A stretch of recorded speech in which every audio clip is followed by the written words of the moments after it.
नमस्कार स्वागत करुच्ची आज मुख्य गुरुत्वपूर्ण खबर को आपण मानकु दर्शक बंधु एबे आमर हस्तगत होता खबर रही पाणीपाग संपर्कित कालबैशाखी संपर्कित राज्य में आहरी 5 दिन पर्यंत कालबैशाखी वर्षा बा झड़ तोफान संभावना रही राज्यर केउ केउ जिला को यही कालबैशाखी संभावना रही पाणीपाग विभाग किभली भाव में सतर्क सूचना जारी करिछि से संबंध में संपूर्ण विवरण मुझे आपण मानक भिडियो प्रदान करी से आपण निश्चित भिडियो प्रथम शेष पर्यंत देखिए जब भिडियो भल लगे तो पाखे थी लाल बटन निश्चित सब्सक्राइब करेंगे पाखे आसुवा बेल आइकन बजाइदेवे और ऊपर आसुवा ऑल नोटिफिकेशन क्लिक कले भूल जहाँफल ये भिडियो सर्वप्रथमे आपण मान निकट में पहुँच पार।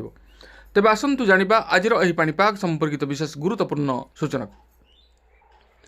राज्य में 5 दिन कालबैशाखीर आशंका आसंता 24 तारीख पर्यंत कालबैशाखीर प्रभाव यार प्रभाव में प्रतिदिन राज्यर केतेक अंचल घड़घड़ी सह वर्षा एवं स्थाने स्थाने पवन हेबार संभावना रही।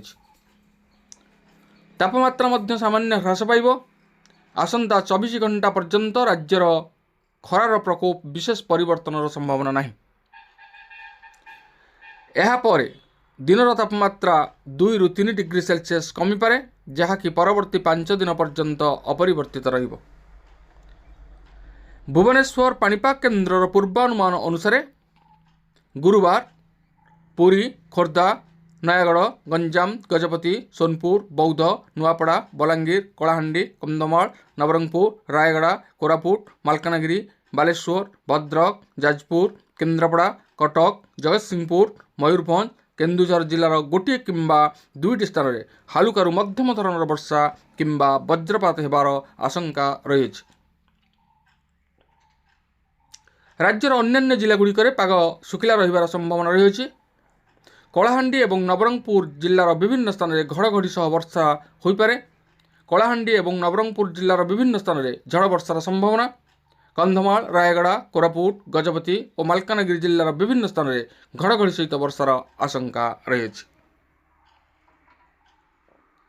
स्थाने स्थाने पवनर बेग घंटा प्रति 30 ରୁ 40 किलोमीटर बेगरे बहिबार संभावना रही। 5 दिन राज्य में घड़घड़ी सह प्रबल वर्षा विभिन्न स्थान में देखा मिले पाणीपाग विभाग आकलन करिछि। कालबैशाखीर प्रभाव एने आकलन करिछि पाणीपाग केन्द्र। आसंता 20 तारीख राज्यर 24 जिले में प्रबल वर्षा नहीं येलो वार्निंग जारी करिछि पाणीपाग विभाग। पश्चिम ओडिशार बरगढ़ सुंदरगढ़ संबलपुर झारसुगुड़ा केन्दुझर मयूरभंज जिले में प्रबल वर्षा सह बिजुली घड़घड़ी सह 50 ରୁ 60 किलोमीटर बेगरे पवन बहिबार संभावना रही। एथिपाई सब जिलागुड़ी को ऑरेंज अलर्ट जारी करिछि पाणीपाग विभाग। बुधवार राज्य सर्वोच्च तापमात्रा प्रायतः 34 ରୁ 36 डिग्री पाखापाखि थिला। चांदवाली 36.4, अनुगुल 36.1, झारसुगुड़ा 36.2, तालचेर 36.5, बौद्ध 36.2, भद्रक 36 डिग्री सेल्सियस थिबा बेले भुवनेश्वर 34.7 डिग्री और कटक 34.2 डिग्री सेल्सियस तापमात्रा रेकर्ड करा जायछि।